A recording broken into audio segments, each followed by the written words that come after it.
सिलीगुड़ी से आ रहे हैं। हाँ सर। ऐसा करो। ओ यस।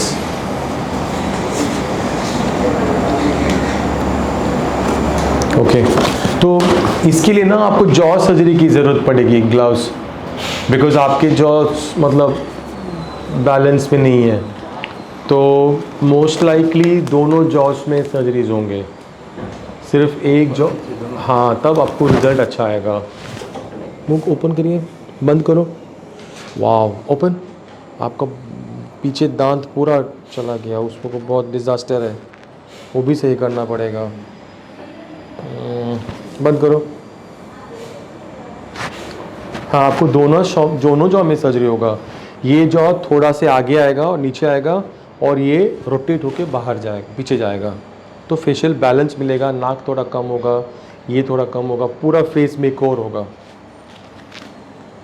अगर आप सिर्फ इसको पीछे ले जाते हैं, आपको ब्रीदिंग प्रॉब्लम ज़्यादा हो सकता है, खाना प्रॉब्लम ज़्यादा होगा, सब कुछ प्रॉब्लम होगा। जो ठीक होगा वही तो करना पड़ेगा। एग्जैक्टली। तो उसके लिए स्कैन निकालेंगे, स्कैन में हम मेजरमेंट करेंगे, प्लानिंग करेंगे, फिर आप लोगों को बताएंगे कि आपके लिए ये सबसे बेस्ट ट्रीटमेंट रहेगा। उसके बाद वहाँ पे इम्प्रेशन होगा, मेजरमेंट होगा, मॉक सर्जरी होगा, फिर जाके सर्जरी होगा। तो ये सब करने के लिए 2 दिन तो लग जाते हैं हमको। तो अगर आज हम स्कैन करेंगे तो परसों सर्जरी अर्लीस्ट, लेकिन परसों फिलहाल में नहीं हो, हाँ, बोल रहे थे। तो मंडे ही वापस सर्जरी कर पाएंगे। मैं संडे या सैटरडे को आऊँगा, लेकिन ये नहीं हो पाएगा, बीच में छोटा सर्जरी तो हो पाएगा, तो मंडे हो पाएगा सर्जरी अर्लीस्ट। और हमें वैसे भी 2 दिन की ज़रूरत चाहिए, टाइम चाहिए ये पूरा रेडी करने के लिए, और आपको शेव करना पड़ेगा। हाँ, वो शिफ्ट कर लेंगे सर, देख सकते हैं कैसा होगा। हाँ, वो सब करा सकते हैं। पहले देख सकते हैं ना ऐसा होगा बोल के। वो तो कंप्यूटर का, हाँ, वही तो। उस फिर पे बाद क्या में खराब हो जाएगा तो फिर गया तो। खराब थोड़ी ना होगा, 1-2 पेशेंट थोड़ी ना करते हैं, वो हम यूट्यूब में देखा था आपको। बहुत करते हैं। देखा हुआ है। खराब थोड़ी ना होगा, बहुत अच्छा होगा, अच्छा ही होगा ना। बहुत अच्छा होगा, खराब नहीं। क्या बोल रहे हो आप खराब? मैं आपको बस 1-2 फोटो दिखाता हूँ, आप देख लो बस। बहुत बहुत इम्प्रूवमेंट होगा, जैसे कि हाँ, बहुत। अरे क्या बात कर रहे हो, सिर्फ लुक भी नहीं यार, ये तो मतलब इनका पूरा ब्रीदिंग सब कुछ तो इम्प्रूवमेंट हो जाएगा। ये देखो क्या क्या करते हैं, इतना एक्स्ट्रा है तो कम करते हैं, कम है तो एक्स्ट्रा करते हैं। मैं आपको कर फिर तो इनको डाउट नहीं चाहिए, डाउट नहीं होना चाहिए ना। ऐसा नहीं होगा, अच्छा ही होगा ना। मैं आपको एक चीज़ बताऊं, जो नेचर में होता है, जो खुदा ने बनाया है, जिसको आप हैंडसम समझते हो, जिसको आप अच्छे समझते हो, वो अच्छा प्रोपोर्शन में रहता है, इसीलिए हम वो अच्छा है ऐसा हमको लगता है ना। तो अभी आपको ये एक प्रॉब्लम है एस्थेटिक, बट आपको ना फंक्शनल प्रॉब्लम भी है। फंक्शनल प्रॉब्लम क्या है? दांत तो ऑलरेडी खराब हो गए, आपके साल कितना है? 27। क्यों खराब हुआ? आपका मिस्टेक नहीं है, बिकॉज जॉ ग्रोथ सही नहीं था। आप दांत क्लीन नहीं कर पाएंगे, मसूड़े ज़्यादा होते हैं, मुंह खुला रहता है और जल्दी खराब हो जाता है।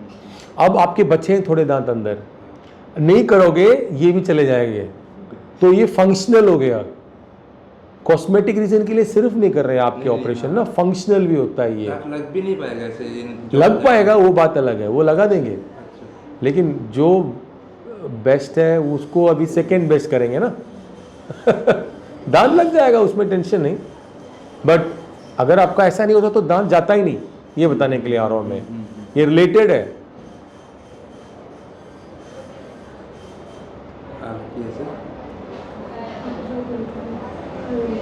सर हेयर के लिए भी करना था। हेयर के लिए छोटा प्रोसीजर है, बेहोश भी नहीं कराते, 3-4 घंटे में रेडी हो जाता है। उसके लिए प्लानिंग की भी ज़रूरत नहीं है। लेकिन फर्स्ट ये, अगर आपको दोनों कराना है तो जॉ का फर्स्ट होगा, जॉ करने के 4-5 दिन के बाद हेयर होगा। हेयर के लिए 1 दिन बस। सर जॉ में मतलब तकलीफ तो नहीं होगा ऐसा ऑपरेशन करने के बाद, सर्जरी करने के बाद? थोड़ा बहुत दर्द होता है, डाइट होगा आपको, ऑलरेडी आपको दांत अच्छा नहीं है, अब और भी डाइट में डालेंगे आपको। लिक्विड डाइट होगा 3-4-5 दिन, फिर सॉफ्ट सॉलिड डाइट होगा और 1 हफ्ता। जब तक आप नॉर्मल डाइट नहीं खा पाएंगे वो 3 हफ्ता लग जाएगा। तो हमको कितने दिन रहना पड़ेगा यहाँ पे?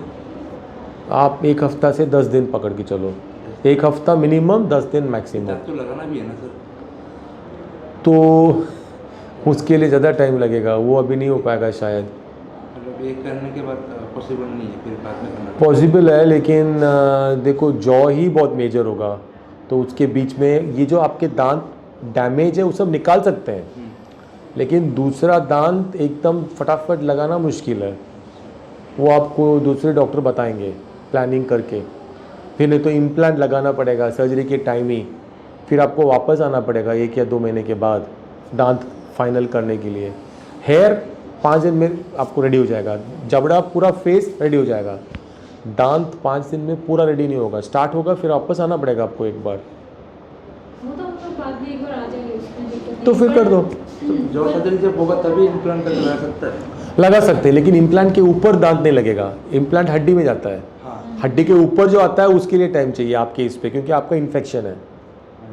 तो बिकॉज दांत पूरे अभी निकल गए। अभी अगर आपका अच्छा कंडीशन में होता या दांत नहीं होता फिर हो पाता, आपको नहीं हो पाएगा। लेकिन सर अभी हम उसके लिए लोग कितना टाइम लगेगा? 2 महीना 3 महीना मतलब लगाने के बाद, अगर इस बार लगाते हैं तो आपको 2 या 3 महीने में एक बार आना पड़ेगा, हाँ, वो आ जाएंगे। फिर तो हो जाएगा। एक बार आप आ जाओगे 2-3 महीने के बाद तो फिर पूरा रेडी हो जाएगा, परफेक्ट बना देंगे आपको, वैसे कि मतलब आप मूवी में उतर जाओगे। मजाक नहीं कर रहा हूँ, सच। ये आपके गैप चाहिए ये निकाल देंगे, स्माइल हो जाएगा, सब कुछ। इसको तो स्माइल डिजाइनिंग बोलते हैं। कितना हो रहा है, अभी भी सवेरे कर रही थी डॉक्टर एक। सर अभी का प्रोग्राम क्या होगा हम लोगों का? अभी का प्रोग्राम स्कैन होगा फर्स्ट, अगर उसके बाद स्कैन होने के बाद अगर आपको सर्जरी का इंटरेस्ट है, पर हमको कंफर्मेशन करना है, नहीं सर, वो फिर अभी शेव करना है, कर लीजिए। फिर वहाँ पे इम्प्रेशन होगा, फिर ब्लड टेस्ट होगा, फिर एनेस्थेटिस्ट देखेंगे, फिर आपको सर्जरी के लिए टाइम देंगे। तो मंडे के लिए टाइम दे देंगे, ताकि परसों तो मैं नहीं हूँ। और सर सर्जरी के टाइम पे जो बोल रहा था इम्प्लांट के बारे में, वो क्या साथ साथ हो जाएगा? साथ साथ करेंगे, मतलब दांत पूरा सेटअप बैठ जाएगा एक बार में? बैठ जाएगा। फिर उसके लिए आना पड़ेगा, क्यों आना देखो पड़ेगा? ये सब क्यों हम बता रहे हैं, मेरे को स्कैन में देखना है दांत का, बिकॉज वो प्लानिंग के हिसाब से होता है। बाद में क्यों आना होगा, ये आपके जबड़े में एक मॉडल लेके आओ ना वो इम्प्लांट वाले का, ये नहीं, वो इम्प्लांट वाला कहीं होगा आगे, मैं आपको दिखाता हूँ क्यों। हमारे दांत में ना 2 पार्ट है, एक को बोलते हैं रूट, एक को बोलते हैं क्राउन। रूट जो भाग है वो दिखता नहीं है हमें, मसूड़े के अंदर हड्डी के अंदर बैठा रहता है। जो आपको ऊपर दिखता है इसको बोलते हैं क्राउन, उसी को हम दांत बोलते हैं जो दिखता है बाहर। अब इम्प्लांट में क्या होता है मैं आपको दिखाता हूँ। इम्प्लांट में क्या होता है, ऐसा स्क्रूज होते हैं, तो आपके जबड़े में होल लगा के ये स्क्रूज को बिठा देते हैं सर्जरी करके। फिर 2-3 महीने के बाद ये ऊपर ऐसा लगता है। अच्छा, मतलब सिर्फ अभी स्क्रू घुसेगा, दांत नहीं लगेगा? नहीं, यही बात है, ऐसा बनेगा बाद में। सर टेम्पोररी नहीं होता है कि देखने में तो फिर मतलब खाने के लिए भी दिक्कत होगा ना, फिर टेम्पोररी ऐसा कुछ लगा नहीं सकते? टेम्पररी लगा सकते हैं, लेकिन ये जो लगता है ये परमानेंट होता है। नहीं सर, मैं वो नहीं बोल रहा हूँ, मतलब ऊपर- स्क्रू के ऊपर कोई टेम्पोररी ऐसा नहीं होगा कि 2-3 महीने के बाद वो 2-3 महीने तक आपको ये नहीं रहेगा, ये दिखेगा नहीं स्क्रू बाहर, ओके। स्मूथ रहेगा। अच्छा, आप नॉर्मल अभी कैसा है ऐसे ही हो जाएगा। फिर बाद में ये ऊपर का बोलते हैं अबटमेंट, और ये लगेगा। तो इसीलिए आपको आना पड़ेगा एक बार और दांत के लिए, और बिकॉज आपके मसूड़े ना और आपके टीथ अभी अच्छा कंडीशन में नहीं है, इसकी वजह से। इम्प्लांट करने जाने के बाद उनको खाने में दिक्कत नहीं होगा? नहीं, दांत अरे हम नहीं है। बहुत बड़े सर्जरी कर रहे हैं। ये जो जॉ सर्जरी है वो एक्स्ट्रा मेजर सर्जरी है, इम्प्लांट माइनर सर्जरी है। हम तो इम्प्लांट क्या बोलते हैं, मैं बोलता हूँ आपका हेयर ट्रांसप्लांट ही माइनर है, तो आप समझो ना। उससे आपको आइडिया हो रहा है ना क्या बात कर रहे हैं हम। तो जब हम 100 फ्लोर का इमारत बनाएंगे तो फिर 10 तो आराम से बन जाता है ना इजीली। ऐसे सामने का तो ठीक हो सकता है ना? सामने का सबका ठीक हो जाएगा। सामने का तो अभी ठीक हो सकता है ना? सामने का सामने का आपको जो स्माइल डिजाइनिंग है वो कर देंगे दांत सर्जरी के बाद, उसको आर्टिफिशियल क्राउन लगा के। वो तो सर्जरी नहीं होता, वो तो डेंटल का रिहेबिलिटेशन बोलते हैं, वो कर देंगे। जो पीछे का होगा सर्जरी होगा, मैं सर्जरी करूँगा, लेकिन दांत में जो बाहर का काम होता है वो दूसरे डॉक्टर्स करेंगे। हमारे पास 2-3 और डॉक्टर्स हैं सिर्फ ये काम करने के लिए, तो बहुत अच्छा कराएंगे वो। आपको अगर थोड़ा ऐसा चाहिए वैसे भी कर सकते हैं, स्माइल, मतलब ये डिज़ाइनिंग होती है। लेकिन क्यों हम बोल रहे हैं एक बार बाद आओ, क्योंकि जब ये पूरा सर्जरी हो जाता है तो ये मेजर सर्जरी है। आपको दर्द होगा, अच्छी तरह से स्माइल नहीं कर पाओगे, तो फिर दांत कैसे अच्छी तरह से बिठाए? क्योंकि जब आप अच्छी तरह से स्माइल करोगे तब हम कुछ स्माइल के लिए वो प्लान करेंगे, इसलिए स्माइल डिज़ाइन होता है इसको। तो इसीलिए पूरा बात जब सेट हो जाएगा, आप 2 महीने छोड़िए या 3 महीने छोड़िए, फिर आएंगे ना, परफेक्ट होगा फिर आपको। तो दांत को ऐसा प्लान करना है बेटर, नहीं है जो अच्छा है ये बेटर है ऐसा जैसे हम बता रहे हैं आपको। ठीक है सर। तो फिर मैं आपको सारा लिखता हूँ डिटेल्स। सर कॉस्टिंग भी लिख दीजिएगा। कॉस्टिंग में ऐसा कुछ तो बनता है। हाँ, कॉस्टिंग बाहर आपको बताएंगे। आप बोल दीजिएगा एक बार।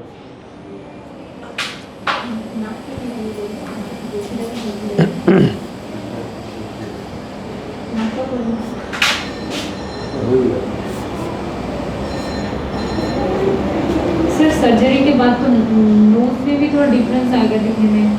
थोड़ा अच्छा रहेगा इससे। ये तो चौड़ाई है, थोड़ा कम करेंगे। हाँ, बेस का पूरा शेप अगर चेंज करना है तो वो नहीं हो पाएगा, लेकिन अभी से अच्छा हो जाएगा पक्का। बहुत बहुत अच्छा होगा, मतलब पूरा फेस चेंज हो जाएगा। बिकॉज इनका देखो, मैंने बताया इनका प्रॉब्लम ये है, आपको बता रहे नहीं है। अगर इतना दांत बेकार है ना, एक बार भी खाना नहीं खा पाएगा सही। नहीं खा पाते। वही तो मैं बता रहा हूँ ना, बिकॉज दांत जो है बाइट टच नहीं हो रहा। तो जब टच नहीं होता, जब कुछ काम नहीं करता, दांत अपने आप कीड़े मकोड़े आके खराब कर देते हैं। वो भी खराब हो गया तो अभी दर्द भी होता है, खा भी नहीं हो सकते। तो हाँ, फिर तो ये आपको मतलब आपको जब दांत और जबड़ा बन जाएगा ना, आपको मतलब इतना नॉर्मल लगेगा आपको। आप रोटी खा पाओगे, चिकन खा पाओगे, सब कुछ। एक्चुअली में सर हमको बहुत डर लगता है। हम यूट्यूब में देख देख के आपका देखा, जब नॉर्मल देखो, नॉर्मल है बोलते हम फिर आया सर, नहीं तो हम ये छोटा सर्जरी नहीं है, मैं आपको फिर बता रहा हूँ। हम बहुत करते हैं यहाँ पे, उसका आपको कोई तकलीफ़ नहीं होगा, लाइफ लॉन्ग आपको सही रहेगा। लेकिन जब सर्जरी से ऐसा करते हैं, इसलिए हम आपको 7 डेज़ 10 डेज़ बोल रहे हैं। हेयर ट्रांसप्लांटेशन के लिए 1 डे बोल रहे हैं। इम्प्लांट के लिए आपको रुकना ही नहीं है। लोग आते हैं, इम्प्लांट लगाते हैं, चले जाते हैं, पैदल आते हैं या गाड़ी में आते हैं, गाड़ी में निकलते हैं। आपको हम 7-10 दिन बोल रहे हैं जॉ सर्जरी के लिए, तो आप समझ पाओ कितना बड़ा है वो प्रोसीजर। क्यों ऐसा है? क्योंकि वो हड्डी को चेंज कर रहे हैं, पूरा शेप चेंज कर रहे हैं। हड्डी को आगे लेके आएंगे, पीछे लेके जाएंगे। आपके फेस में काफ़ी कुछ प्लेट स्क्रूज रहेंगे, 6 से 8 प्लेट्स और 20 से 26 स्क्रूज आपके फेस इसमें आएंगे अंदर, तब जाके आपको सेट होगा पूरा इस पर। और सर हेयर ट्रांसप्लांट के लिए भी क्या वो सब करना पड़ेगा? वो यहाँ से कर देंगे शेविंग, वो ये सब यहाँ कर देंगे, वो टेंशन मत लो। बेटर है, आपको शेविंग करने से बेटर है। क्योंकि क्या होता है, जब लोग देखते हैं वो लगता है कि आपने निकाला है। जब बाल ग्रो होता है ना, सब ग्रो हो जाता है। सर हेयर ट्रांसप्लांट के लिए फिर मतलब ऐसा तो नहीं कि बाद में फिर आना पड़ेगा? नहीं, सिर्फ दांत के लिए आना पड़ेगा आपकी इस पे। और सर हेयर ट्रांसप्लांट के लिए कुछ मतलब ऐसा है कि ये नहीं कर सकते, रेस्ट्रिक्शन कुछ? हाँ, एक्सरसाइज नहीं कर पाओगे, स्विमिंग नहीं कर पाओगे, दौड़ाई नहीं कर पाओ नहीं। जॉ सर्जरी के बाद भी जिमिंग नहीं कर पाओगे आप। 1 महीना 1.5 महीने तो नहीं कर पाओगे। बाद में हो सकता है ना, ये सब कॉस्मेटिक प्रोसीजर है। बाद में आप क्या क्या कर रहे हो सब कुछ करोगे, क्यों, क्या प्रॉब्लम होगा? और सर हेयर ट्रांसप्लांट क्या इस साइड नहीं होगा सिर्फ? हाँ, हेयर ट्रांसप्लांट के लिए ये दोनों कर देंगे, पूरा नॉर्मल कर देंगे आपको। ये सब पूरा बाल आ जाएगा। क्या माँ देखिएगा, नहीं जाएगा? नहीं गिरेगा। ये क्यों गिरेगा? confusion है कि जैसे ही इनका हेयर फॉल होता है। मैं आपको उसका लॉजिक बताता हूँ। आप देखें, लोग जो 70 साल के 60 साल के बूढ़े लोग, उनको आप देखो, जितना भी टकला होता है यहाँ से इतना बाल रहता ही है। अभी देखो, पीछे इतना और साइड में थोड़ा। जब हम हेयर ट्रांसप्लांटेशन करते हैं ना, उसको बोलते हैं परमानेंट फॉलिकल्स। परमानेंट फॉलिकल्स मतलब वो कंप्यूटर प्रोग्राम की तरह प्रोग्राम है, जब तक आप जिंदा है वो जिंदा रहेगा। वही बाल को हम चोरी करके यहाँ लगाते हैं। तो जो बाल हम लगाते हैं वो गिरेगा नहीं ज़िंदगी भर, उसका गारंटी है। लेकिन ये जो बाल दिख रहा है ना, ये गिर सकता है। आप समझ रहे हैं ना, ये है इस पे। तो कोई कोई पेशेंट को क्या होता है, 4-5 साल के बाद फिर बाल का डेंसिटी कम होता है। क्यों? जहाँ लगा है वहाँ तो है, लेकिन जहाँ पहले था वो चला गया। जो बाल ये है, ये इसका गारंटी नहीं देंगे हम कि अरे ये गिरेगा नहीं, ऐसा नहीं बोल सकते। लेकिन जहाँ पे गिरा है, जहाँ पे हम लगाएंगे, आप देखेंगे और आपको भी मालूम पड़ेगा अरे ये तो है वैसे के वैसे है। और सर मैं PRP कर रहा था, 3 सीटिंग हो गया मेरा। हाँ, वो बाद में जाके भी कराओ, कोई दिक्कत नहीं होता। PRP हम भी करते हैं, हेयर ट्रांसप्लांटेशन के बाद 5 सिटिंग्स कराते हैं, 5-6 सिटिंग्स, तो वो बेटर है आपके लिए। ठीक है सर। ओके, तो मैं हेयर ट्रांसप्लांटेशन भी लिखता हूँ, हाँ। लेकिन उसका आपको अभी पेमेंट भी नहीं लेंगे, कुछ भी नहीं करेंगे। पहला ये जो मेजर है इसका प्लान करेंगे और डेंटल का भी बता देंगे आपको डिटेल्स।